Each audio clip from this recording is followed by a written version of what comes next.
And you're listening to WJFF's Making Waves, despite that music, The Green Door. Next we have Valerie Manzi, and she has an interview with some performers at our wonderful Shandelee Music Festival.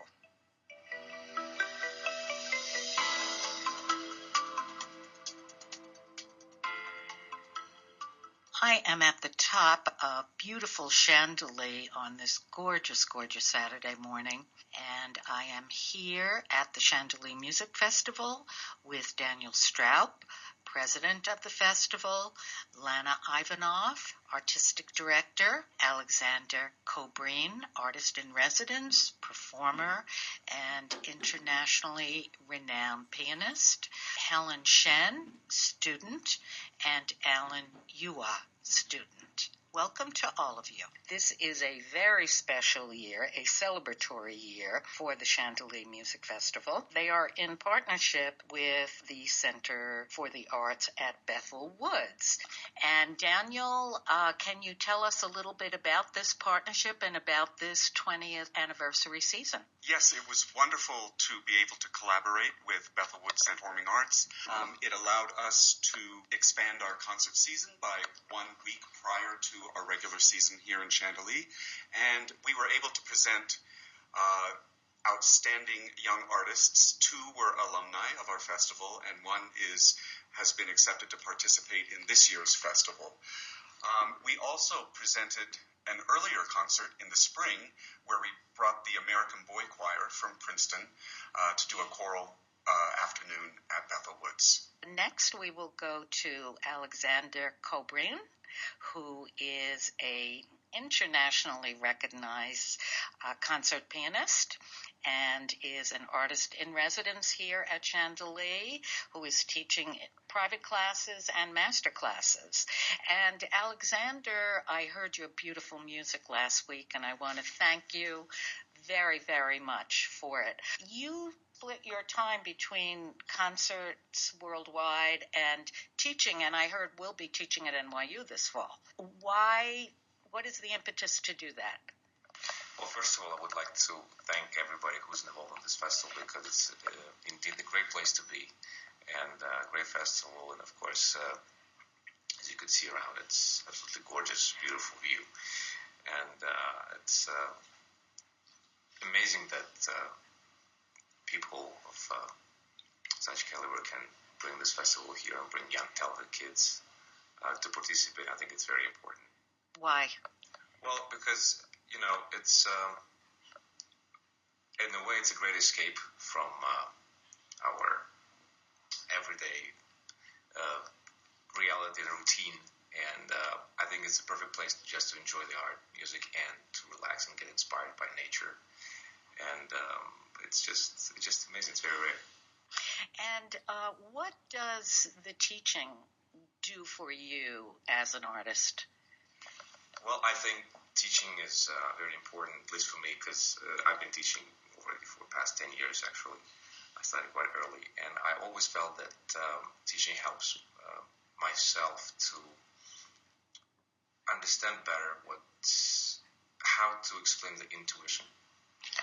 And when you figure certain things for yourself without really pronouncing them, it's a one story. But then when you have to do the same for the students, and all students are very different, all very different personalities, and everybody has their own opinions and intuitions and feelings. It's a very interesting psychological work at the same time as you're just really helping yourself to explore. I remember an experience I had here many years ago at a master class that I observed, and he said the most beautiful thing about teaching and about music and about working with the students. He said that no matter what, no matter if they have a career or not, they will always be engaged with beauty. And that just so resonated with me, and I think that that's part of what you do here. So what are you working on here in particular with the students? I actually have no idea. Oh, okay. They have tons of repertoire, and we just going through it. And of course, we have a few lessons within this 2 weeks. I think I'm just trying not to damage them too hard. And what do you mean by that? Well, I was just mostly kidding. But of course, I see them the first time, some of them. And it's always different to have master classes compared to regular teaching of your own, students of your own. But it's very interesting and challenging psychological experiment, how we manage to not here. And I have to say that kids have been great. They've been very patient with me and trying to listen to what I say. So it's been fun. Okay, well, thank you. And let's hear from one of the students. And we have here Helen. Helen Chen. And Helen, what has this experience been like for you? Well, being around all these artists is very inspiring because, I wouldn't call myself an artist, but I'm learning so much from them just being here, and even without hearing them play piano or play music, it's just how they present themselves is very, very inspiring also. Really? And you say you don't consider yourself an artist? Well, I still have a long way to go. Okay, that's very humble of you. And you are how old? 13. And you are the youngest one here? Yes. Is she the youngest one ever? No, we had several students about that age, but I don't think we've ever had anyone younger than 13. Okay.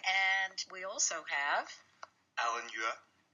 And Alan, you are a student here. Is this your first time here? This is my second time as a student, but the first time in a while. Last time I was here, I think it was around 5 years ago, so great to be back. And what have you gotten from your past experience, and what do you hope to get from this one? Well, it's always such a big change of perspective for me to come here, just because it's completely in nature, and you can sort of step away from your everyday routine and sort of get a fresh start with some of your pieces. That's interesting that nature really does play a role in the creative process. You hear it from Alexander, who's world-renowned and experienced, and then to hear it from a younger person who is growing and developing that. And I guess that's why there are artist colonies worldwide. Anything you want to add, Dan?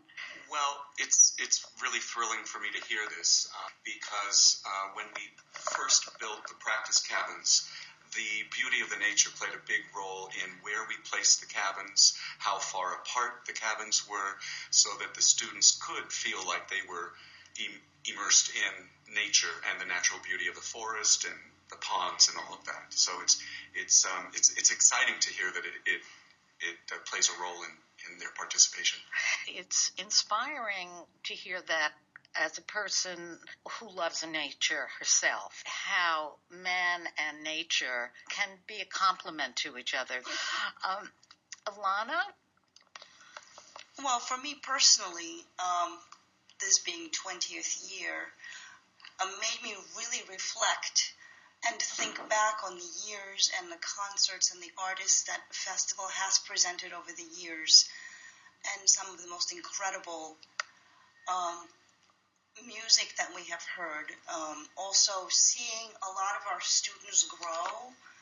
For instance, the concert we're presenting tonight is played by one of our alumni from, I think, 1997, who went on to have a pretty major career and just came from the Verbier Festival in Switzerland to come back to us.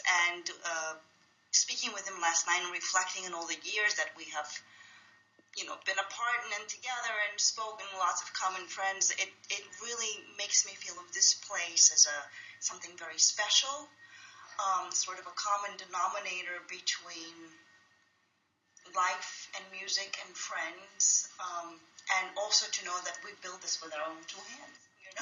And I remember the early concerts in the tent. That's right. I think this marks the 10th anniversary of our pavilion as our own theater. So, it's quite a milestone for us. Well, I want to thank you so much, all of you who are involved in this effort, and Dan and Lana in particular for all your years of hard work in bringing this to our community. And the concept of sharing this gorgeous space with artists, you've broadened it to really be able to share with a wider community. Is there anything anyone would like to add? Yes, I would like to mention the fact that the final two concerts of our 20th anniversary season will once again feature the young artists that are participating in the private lessons and master classes and curriculum here.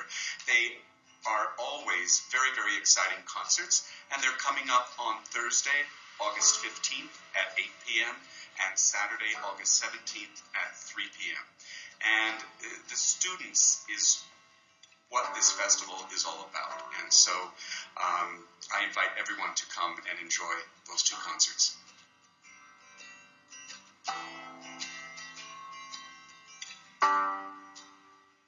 Thanks, Valerie.